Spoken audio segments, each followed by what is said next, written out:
absolutely. And I think GBM, because he knows what happened in that last game was a lot his fault. You lose the mid lane, that lost them top lane. Yijin already got an advantage off of being aggressive, and then it just spilled over to the rest of the map because of the way that GBM played. Now, I will say as we get into this Game 4 draft as well that we've discovered through this best of 5 series and through most of the MSI play-ins that you can't really blind pick jungle. It's really difficult to blind pick that role when there's counters available through this set. We've seen the counters be successful, so the Graves is an example in that last game, but every team is selecting blue. Supermassive has selected blue in this one. And what's that first pick going to be? Well, it's not going to be a Trundle because they have taken it off the board. Don't want to deal with it. Don't want to try to find a counter pick against it. Just get it out of there. And that means the Olaf is up and available. Because they already took away 2 of the top tier junglers, the Skarner and the Trundle. So Olaf is the one that jumps down, it's right below that in the tier list in terms of aggressive junglers. So this will give Snowmage a pretty good matchup, but there are some things you can still play into. The Graves, I think, is actually still okay. Not as dominant in the matchup, but and can't really match the clear speed or can match the clear speed, but it's just more, I think, still Olaf favored come mid-game. And now we see on the opposite side, EVOS, they don't get the jungle priority pick, but they do get the Ornn. Once again, the Des talked about how key it was.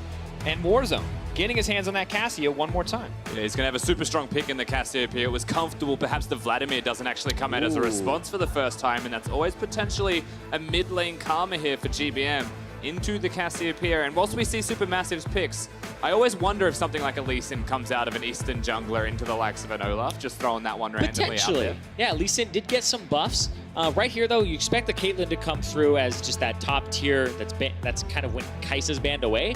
But the interesting thing about this draft is that's a flex pick Karma. Karma Caitlyn could be a very oppressive lane for Snowflower and Zeitnot. So this actually affects your bans in the phase too, because if EVOS are throwing bans at things like Thresh, making sure Snowflower doesn't get that, it means that when they flex it, you actually just wasted some bans. And now EVOS entering the second ban phase without picking a jungler, which could put them in a tough spot if that's where Supermassive want to put their attention. For now, though, they're banning out the Morgana, taking away some of those options up against the Alistar to look apparently comfortable playing up against the Karma in the bottom lane, still willing to ban those supports away. I actually think they ban Morgana and Thresh here to ban them away from Snowflower, and then that's where you really have to go, is this a flex pick from the Karma? Because otherwise you just wasted 2 bans. They're expecting it to be mid lane here. Yeah, perhaps even forcing it to mid lane, of course, with those bans. You know what your mid lane matchup will be already. It's not the worst thing to pick a Cassiopeia into a Karma anyway, so you should be okay. It's just about that mid lane control, mid lane priority. It's an Olaf and a Karma that could work in tandem. And we can see that the continued hatred for the Ornn into GP matchup is alive and well for Stark. They banned it last game as well. And the Ezreal going to follow here. So Slay running out of options in terms of comfort picks. See what they want to go for. Of course, Tristana still up and available. Maybe they go for that one more time. Yeah, may go back to the Tristana, but the Varus is a very good pick into the Caitlyn. But like we said before, his Varus win rate is actually not very high, only 25%. May go somewhere else. And hey, the Graves once again for Yijin. Yijin liked what happened last game. He's ready for the rinse and repeat. He says, yeah, I don't really care what champion you pick. I'm going to get a lead again. I'm going to kill everybody. And to be fair, fantastic performance. I don't know if it's going to work as well, though, without the same setup he got last time. I mean, Olaf does have a faster clear. There's always a chance that you could find the Olaf, but it's a bit harder to do when there's more camps that he could go towards, a bit more variable in his builds. Good to see what's remaining here from Supermassive as EVOS actually held their 80 carry pick for the composition. Interesting too, the Shen now coming in as well as the Karma. Feels like Supermassive have set up to play around Zeitnot on the bottom side. And this is the pick you mentioned, Zyrene. You thought this would be banned away, but Snowflower getting his hands on that Thresh for the first time this tournament. And that's why they kept their 80 carry for last pick here, because they want to know exactly what the bottom lane is. The Karma's flex to mid. Thresh for Snowflower comes out. It can work very well against the Alistar. If you are on point with your flays, you can stuff all of those headbutts and make sure that you're having a good time. And right now, it looks like a bottom lane focus for Supermassive.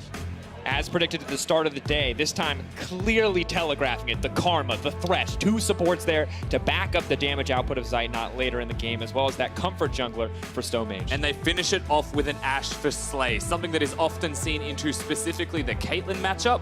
With a non-lane centric, you would say there's not going to be push, coming out of Snowflower. It's potential kill threat for sure. You can control that 2v2 with an Alistar and an Ashe because you hold the 1v1 between AD carries. Jungle influence is the only real breaking point there. I think that Slay and Ron OP can actually hold their own here with that last pick. And it provides engage for the composition other than just the Ornn. And another thing I love about this Ashe is when I was watching Supermassive's games, when they get a slight lead and they do the Baron, Hawkshot will shut that down because you're just going to keep throwing it over and over again. If they have vision control of the area, which has been their forte, you're going to be able to spot that Baron and when they're baiting it, when they are. Simultaneously shores up some of the vision weaknesses on the side of the VCS team. EVOS. Handshake between the coaches, potentially the last time as we go into game 4.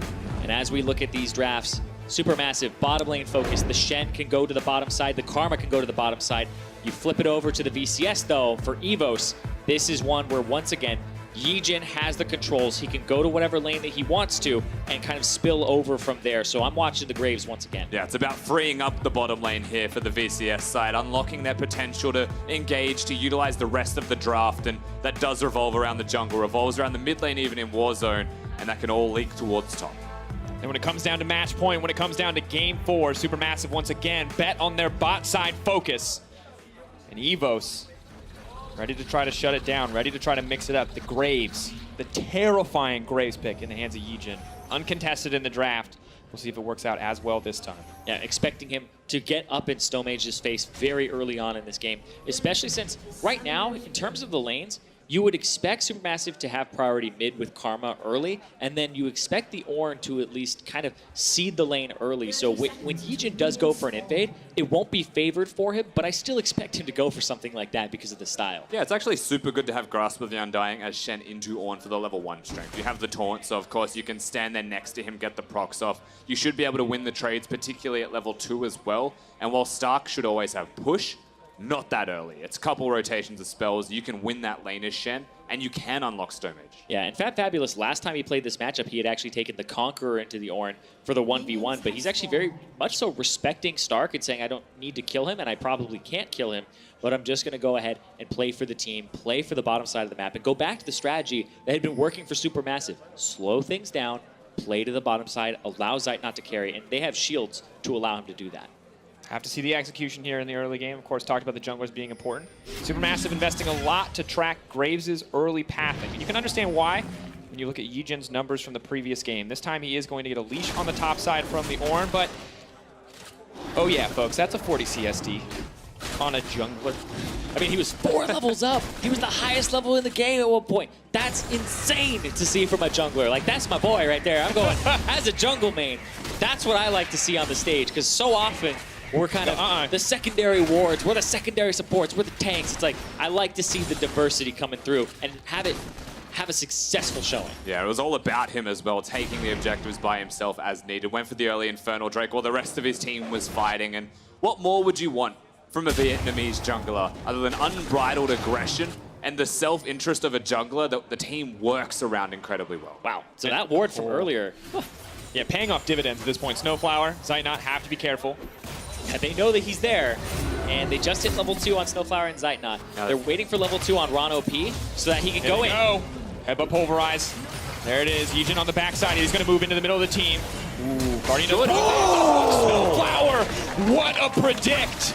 He says, you got your comfort pick, I got mine. Give me that first blood. And that's just a dead Graves as well immediately at level 2. That's a red buff to Snowflower. May not be Zeitnot, but that's control of the lane. They just win that out. And now Stomage is going to get all of this jungle here, at least get this blue buff, but no, they're going to push him away.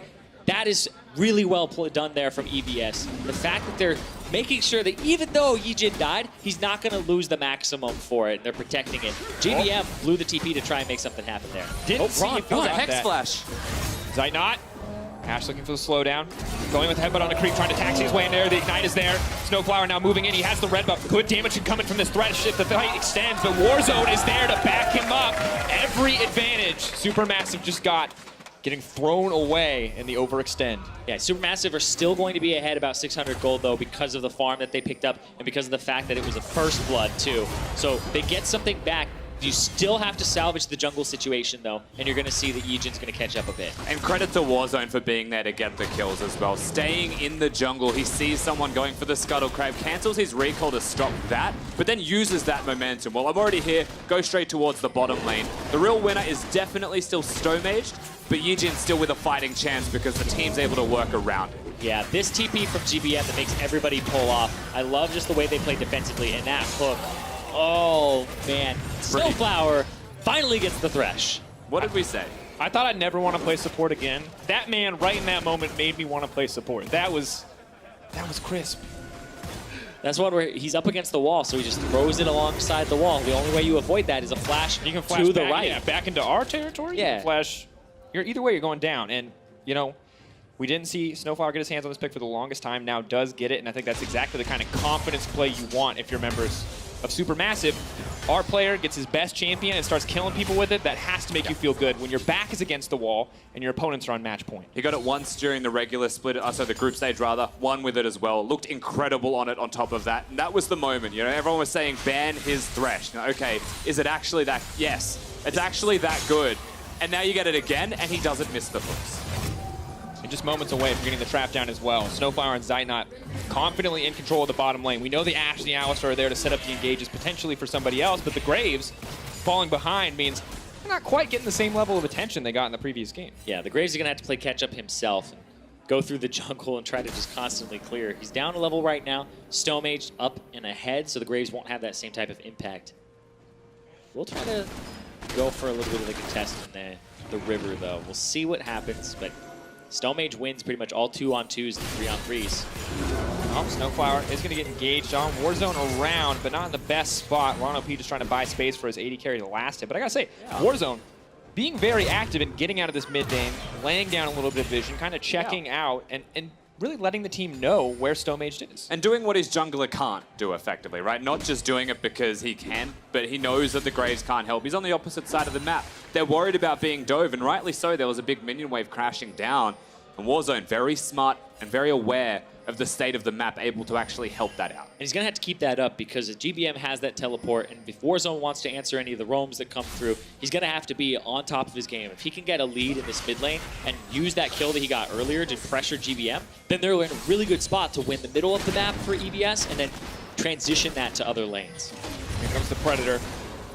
Yijin, not sure if he wants to take this fight. He's going to dash, misses the axe. That's going to be big there.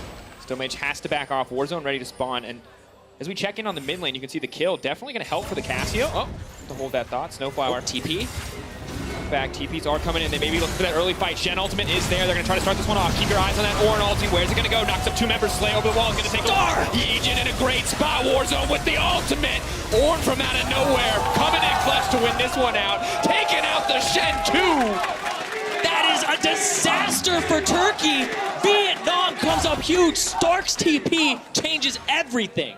So clutch from all of them individually, and it makes you wonder, you know, that it looked good for Supermassive at the start, but how quickly that turns around from just the mechanical ability of their opponents. And honestly, just a beautiful play. Instantly blown wide open. This replay brought to you by Acer Predator and the TP you highlight, Zyrene. It's so early as well, and Supermassive keep committing. So Stark gets 2, then he gets 2 again, and it's so much damage. This is an Ornn that slaughters the fight, and even though Fat Fabulous went for the backline, it doesn't matter there. They clean up 4 for 1 in that fight. Yeah, even Warzone getting the flash ultimate as well into the enemy carry. Full awareness of how that fight was going. Compliments of Stark. And we said this in Champ Select when he picks Ornn. He teleports first. He is always there first. And he does the damage because of that. Let's talk about Ornn base damage. Let's talk about beautiful team fighting. Stark on point on this champion. They talked about it on the desk. Key pick in this series. Stark gets his hand again. He gets to make that excellent play. And honestly, moments ago was Stonmage. He's in total control, and now Yijin's right back in the game. And Stark is just such a funny story about him because when we first saw him last year on the Gigabyte Marines at MSI, he came in and people were like, this guy has only played competitive League of Legends for like 2 months, started in March right before the tournament. And even before that, it's like he had only played for a few months in terms of League of Legends in general. So he was crushing people, and I remember Fat Fabulous, his opponent, being like, this guy, I can't believe he's only played for so long.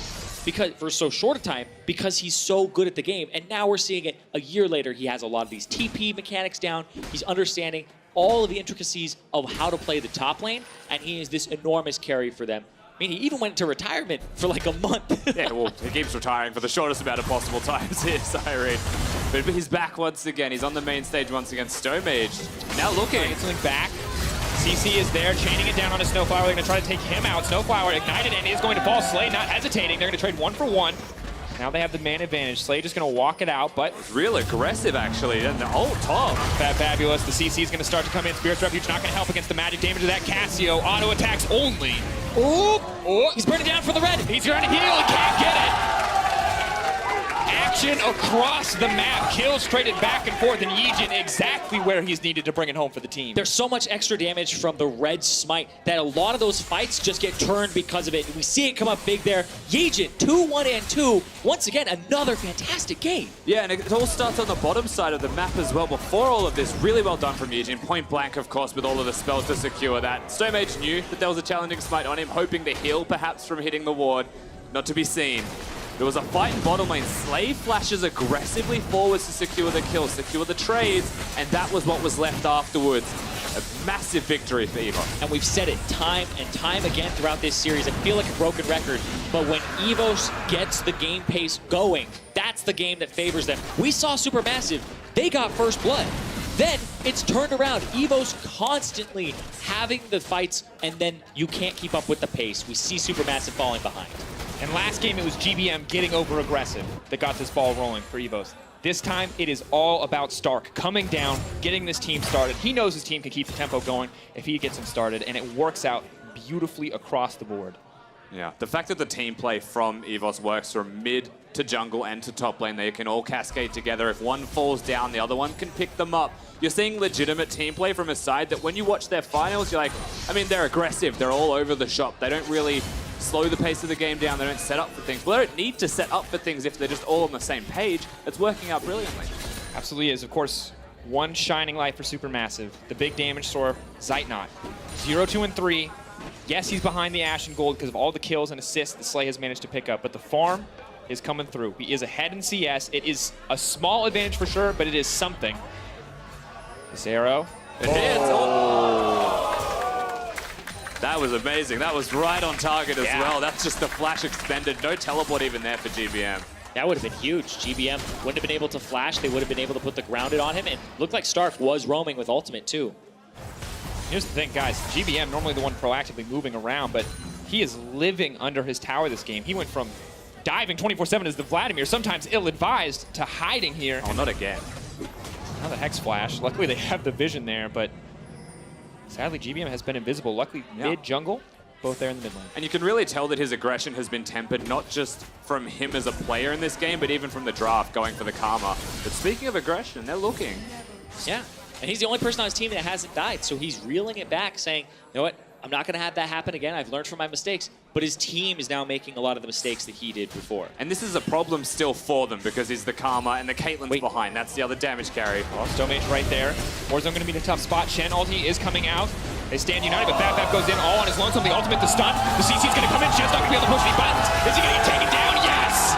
Ron OP comes in to save the day. And as we just said that the team is suffering from the issues that GBM did last game, it happens. Fabulous comes in, he flashes the chase, and he's not able to get the kill. Too much aggression, and right here, this might be another case. Flower does get it. The trap goes down immediately. They take out the 80 carry, but Yijin is here. He may want to turn this one back. They're trying to get through Snowflower. They are going to take him down. Ron OP running for his life. Reckless Swing will come up. True damage will bring this kill home, but Ron OP is still running. Stomage is going to take him out. And super good awareness from Supermassive on the opposite side. They tracked it. They knew they were going to go forward. Snowflower does not miss those hooks. And he goes straight on to Slay, knowing full well they were going to stand still and try and deliver onto him. We get to see what happens here with the Cassiopeia as well. And dodging the taunts, what you have to look for. I do wonder what the thought process was from Warzone going that direction, but right there, just barely gets away. Even Slay throws a heal at him just in case. He's like, you know what? If something happens, if, you know, thunder comes down from the sky, something happens randomly in the game, at least he's safe.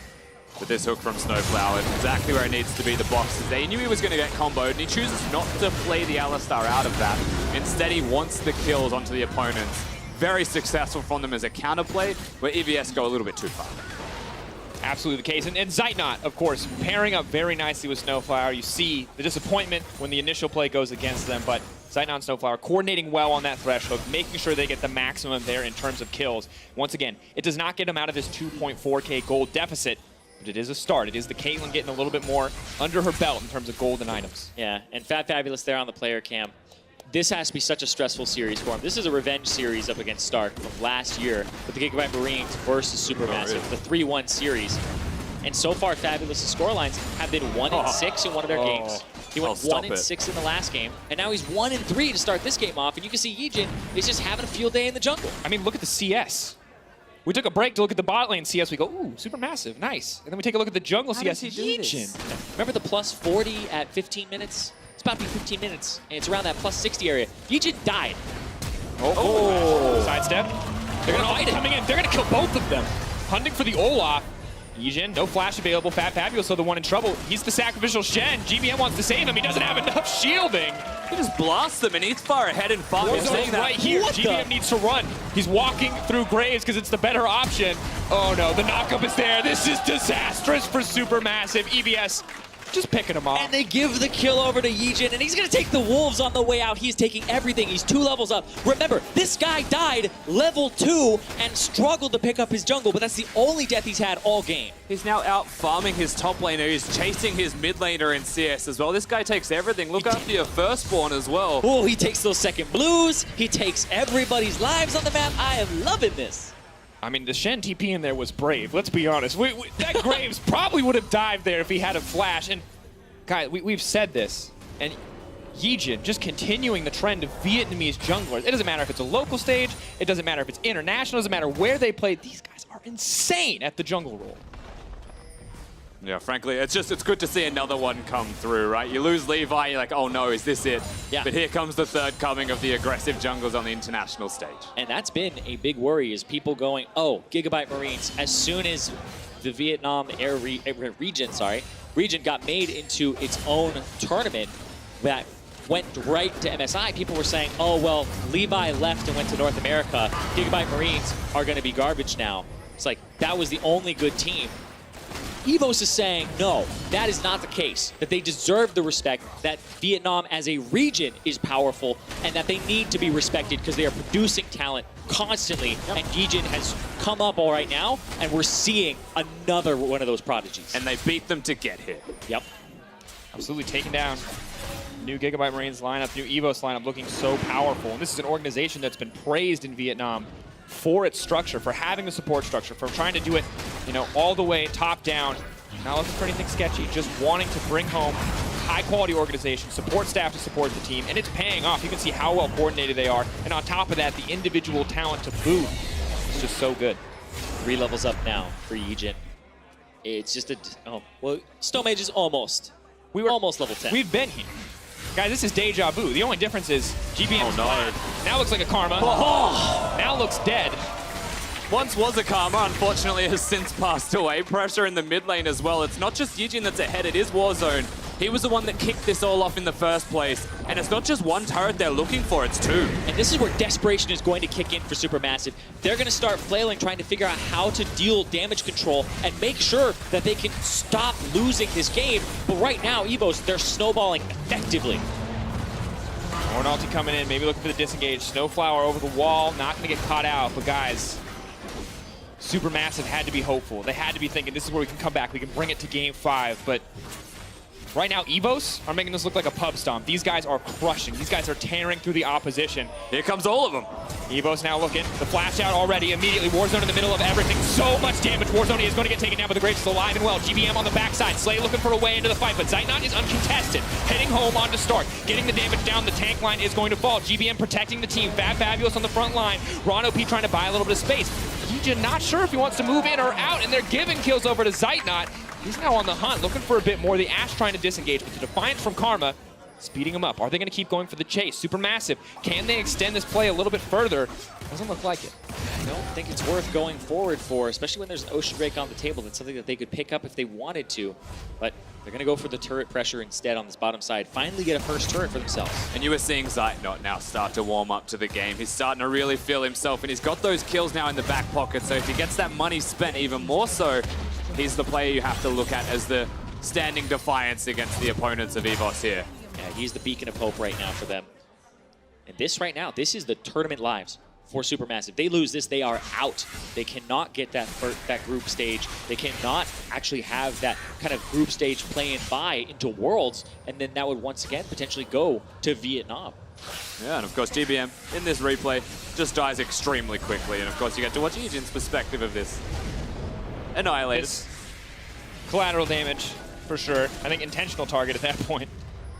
And here, the good news is that when they get these opportunities, Supermassive do play them well. The early flash from Zaynot looks good, and the play just continues. Exactly, and Zaynot's placing traps this entire time. He's free to hit. Fab's in front. You've got the Olaf in front as well. And GBM's even there to contribute. As we're back, we're fighting. When Ultimate comes out, he's going to knock up GBM. Moving through the rest of the team, trying to take down most of the targets. Everybody is alive, but Snowflower set to fall.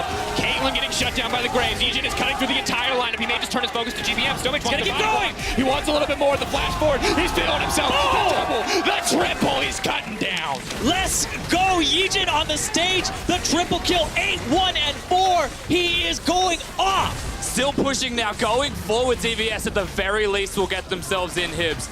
Fabulous is alive. It's very early into the game, so you take the inhibs, you back away, but a massive lead now for them. It goes up to 10,000. And the Baron, I believe they go and rush the Baron right now. 5 men strong right here for the VCS.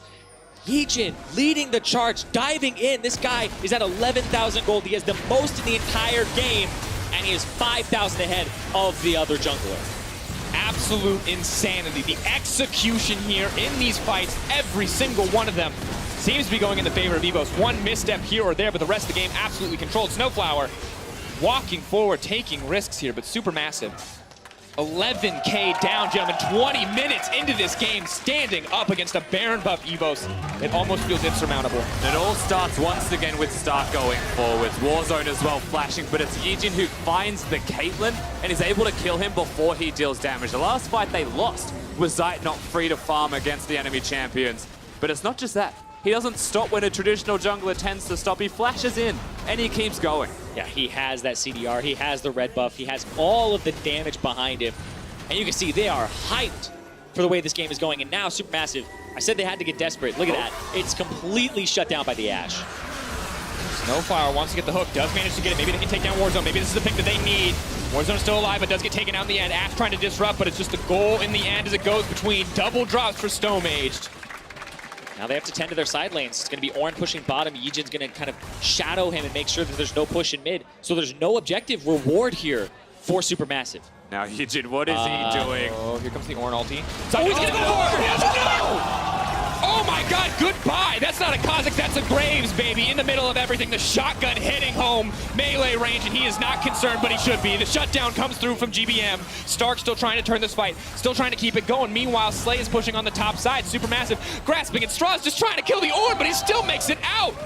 Stark, the hook from Snowflower may be enough. They go over, GBM healing up, Mantra's the snare, gets the healing. They're going to take him down, but Slay is breaking the base. They just went 2 for 2 in a 2v5. That is insanity.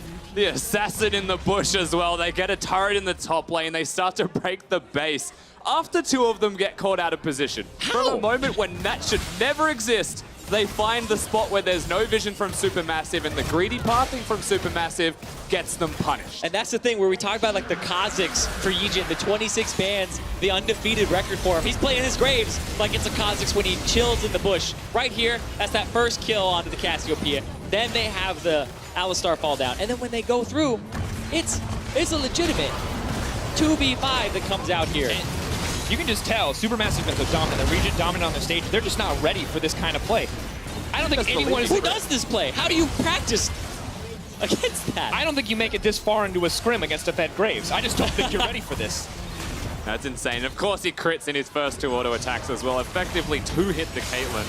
And you can tell Snowflower's playing out of his mind on this thresh. We're back. He's trying. Yejin in the middle of everybody once again. Now he has to try to run. The Olaf going to try to chase him down. 3-level difference. Yejin unafraid. Look at that damage. Warzone getting in the ult. Side now running for his life, but Yejin completely undeterred. The damage coming through. Slay is off to the side. Eyes on the Ashe. What can she get done? GBM trying to zone the rest of EVOS. Ooh, looking to bring it home. Forcing flashes out and barreling down this bottom lane. Still pushing forwards as well. The Baron buff for 20 more seconds. This is the last wave for them to go, and they should be able to secure themselves a second inhibitor. Supermassive, 5-1 in the group, top the group, looked like the best team in play-ins. They drew EVOS and said, Thank God it's not the LMS, but right now, Vietnam is saying, oh, it's a repeat of last year. Exactly what they wanted.